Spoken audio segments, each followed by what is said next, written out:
Hello and welcome to today's episode of Linking In with Louise. So today I want to talk to you about connection requests on LinkedIn. Before we get started, I would like to say you're very welcome to come and join us inside my group program, which is called Level Up Your LinkedIn. It's a group coaching program with all the training that you need in order to really use LinkedIn as a platform for business. We cover how to write your profile, how to set up and optimize your profile, what content you should be using on LinkedIn, what content works on LinkedIn, how to structure your content, how to get business through LinkedIn, whether you should be writing posts or articles, how often you should be writing these things, and how to write them in a way that brings people to reach out to ask if they can work with you or find out more about your products and services. It's a course that you work through in your own time, and then we have a monthly Q&A call for all the members where basically it's like office hours. So you come along to the office hours and you can ask any question you want to know about using LinkedIn for your business, and you get my eyes on your profile and your content and feedback about what you're doing on LinkedIn and how you could maybe make improvements or adjustments to your LinkedIn activity. So it costs £45 a month for 12 months. Once you're paid up in full, then you stay in the group and you stay in the monthly calls, but you don't pay any more money. So the course itself has 6 modules, and I'm actually going to be adding to the course because there are new features on LinkedIn that we discussed last week. And actually, there are even more new features that I have found in the last 24 hours. So it's constantly updated, and the idea is to keep you up to date with how to use LinkedIn and really understand how to use this platform to build your business. I did a workshop this week for a local organization, Business First. And in the 1 hour, it was 2 hours, it was a 2-hour workshop. And after half an hour, one of the attendees said that one thing that I taught him in that first half hour was worth the price alone for the entire workshop. So if you want that kind of aha moment with your LinkedIn, come and join us inside Level Up Your LinkedIn. I'm really, really enjoying working with the people in that group. And it's my happy space, helping people to understand how to use software that can really help you grow your business. One of the ladies in the meeting this week said that the reason that she works with me on her LinkedIn is because she feels that I teach things in a very pragmatic way. So there's not a lot of time wasted and hot air and fluffing about or fluff. It's like we get stuck in and we go right into here's how to use LinkedIn to help your business. So I'd love to talk to you more about it. If you want to have a chat with me, please reach out. And one of the new features I found on LinkedIn is the ability in the LinkedIn Messenger that you can schedule a time to meet with me, which is amazing. So that's a brand new feature that I just found out last night. But that's not what we're going to talk about today. Today, we are going to talk about connecting on LinkedIn. So how do we decide what connection requests to accept on LinkedIn? How many connection requests do you get in a day? And how many do you turn down? How many do you send yourself to build your LinkedIn network? It really depends on what you're getting from LinkedIn. I suggest that you reach out to connect with people every time you're on LinkedIn. And that's something that we cover actually inside the program. So what size is your LinkedIn network? Does it matter? The more people you have in your network, the more people see your content, right? Or is that the case? Do you have a small but mighty network of connections, or do you have an enormous network who aren't really interested in anything you have to say? When you log on to LinkedIn, have you got 10,000 people in your network and you are bored to tears with the content you're seeing in the newsfeed? Is that because you have accepted connection requests from anybody and everybody that asked you to join their network? Maybe you were part of a program where you were advised to build your network as fast as possible and just connect with everybody.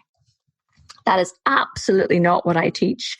And for many reasons, and quite a lot of clients come to me and say, well, Louise, I've got a network of a couple of thousand people and I'm not interested in what they have to say. They'll never become my clients. I'll never work with them.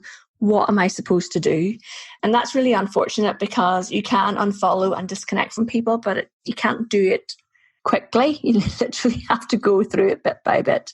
So if that is something you've been taught, please stop doing that now and consider building a valuable network instead. A valuable network means connecting with people who are interested in what you have to say and you're interested in them. You are sharing content that helps them, or they are following you because they're interested in what you're sharing, okay? Are you turning down potential clients by being too selective on who you accept into your network? So there's a balance here, okay? I put out a question on my LinkedIn to ask people what they thought about connecting. Did they accept everybody's connection requests, or did they have a strategy around it? And this is something that I like to do on LinkedIn. And it's a great strategy to have because you get lots of people answering, which is really good for your visibility. So Moira Mackey, who is an executive coach, said that unless you already know somebody or they look really interesting, she will not connect with them. She's been getting fake tailored connection requests. And I know what she means. Like it's like a standard copy and paste. I've been checking your profile and you look like we've got a lot in common. Let's connect. Also something that puts Moira off is one that says, I help coaches to do something. I'm on the fence with the helping headline, to be honest. For some people, it makes a lot of sense. For other people, it doesn't quite work. So it's up to you what you want your headline to be. Be aware that you can change your LinkedIn headline whenever you want. And I have an article about LinkedIn headlines on LinkedIn in my profile that you can go and have a read through and decide for yourself. All right. What puts you off in terms of connections? I know what puts me off is somebody sends me a connection request and immediately launches into sales. Sends me a link to their software. In fact, if I look at somebody's connection request and I see that they are a salesperson for particular software, I just don't accept a connection request in the first place because I know they're going to launch straight into sales. So Corey Zacher, who is an OBM in America, says she rejects a connection immediately if it's immediately salesy, or removes a connection if they start off nice but immediately send a link to something salesy. And Corey and I are in the same camp there, definitely. Sarah Robinson, who is a Google Ads expert with her business is called Platypus, says, I used to accept most, but after one too many sales pitches and a few serial whingers, she's now far more selective. And she says they have to be in a location she would live or do business in. And if there's no introductory post, they have to be in her industry or have mutual connections. So I like the fact that Sarah, Corey and Moira have thought about this and have a decision-making process in place. Talking of decision-making processes, Rhonda Peterson commented. So Rhonda is a business coach in North America as well. And she said, great question, Louise. My decision process involves a few layers. I like that Rhonda has thought about this. Number one, does this person look legitimate or do they look like a scammer? We would need to dive into that a bit more, Rhonda, to see how do you decide that? Have they taken the time to write a note? Yes, absolutely. Now, if you send connection requests from your mobile, you might just hit connect and skip the bit where it says send a note. Whereas on a laptop, when you click connect, it says there's a prompt comes up and says, would you like to add a note? So some people might not realize that and have just sent the connection request on their mobile. Rhonda wants to know what they have in common and are they genuinely interested in mutual benefit or are they just trying to pitch me? Can you get from these responses here that people do not want sales pitches in their LinkedIn inbox on first connection? It's not what it's for. It's about building relationships with people and not just going straight for the pitch. And I know a lot of people disagree with me on this. This is how I use LinkedIn and it's what I teach my clients and it works. It absolutely works. So it depends what kind of person you are. Are you having success? If you are somebody who sends a sales pitch straight away, are you actually having success with that? or if you built up a relationship with somebody first and then told them about your services, are you having more success with that? I would love to hear from you if you're doing the first and you think, well, what is Louise talking about? It works for me. I would love to talk to you about that. Okay. What about if you have built up a massive network of people because somebody else told you this was the way to go with LinkedIn? What do you do now? So one of the members of my workshop, my LinkedIn workshop this week, said that's exactly what happens. A trainer came into their business and said, get as many connections as you possibly can because more people are going to see what you post on LinkedIn.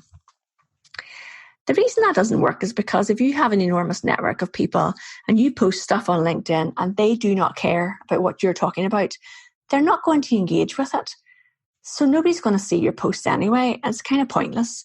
If you have 500 people who are really interested in what you're talking about and you get a conversation going where you get 60 or 70 comments on your post, so many more people are going to see your content than the enormous vacuous network that you built because that's what you're advised to do. Okay, you can remove connections and you can unfollow people in your network. Rebecca Arbona, who is a brand strategist in California, says, this is something I struggle with, as you recall. So Rebecca and I have talked about this. I've gotten better thanks to your advice about not accepting every request to connect that comes along, but I still haven't been strong enough to go out there and delete all the less relevant ones I previously added. I mean, Rebecca, it's also about having the time to do it too. Some people actually hire a virtual assistant to do this work for them. And it's really up to you what you want to do. My advice here is if you log into LinkedIn on a Tuesday and all you see in the feed is stuff from people you're not interested in, just unfollow those 10 people and then hopefully get into a process of doing that every time you go onto LinkedIn, and hopefully your feed becomes more interesting and more relevant to you. Also, if you're always commenting on one particular person or a couple of people's posts, those are the posts you're going to see in your newsfeed when you next go to LinkedIn. That's another piece of advice. All right. So someone sends you a connection request. What do you actually do? Look at their profile. Are they of interest to you? Where do they work? What company do they work in? Are they in a similar role or industry to you? Look at their activity. Do they post stuff that's actually interesting? Do you have mutual connections? That's another one that would be really interesting to see. So Ruth Franklin, who runs Secret Maldives, a sustainable ecotourism business in the Maldives, how lovely, says, I check out their profile, their industry, their job role and their destination. I take into account if any of my key contacts are theirs, and from that overview determine if they're the right fit for my business network and will they add value.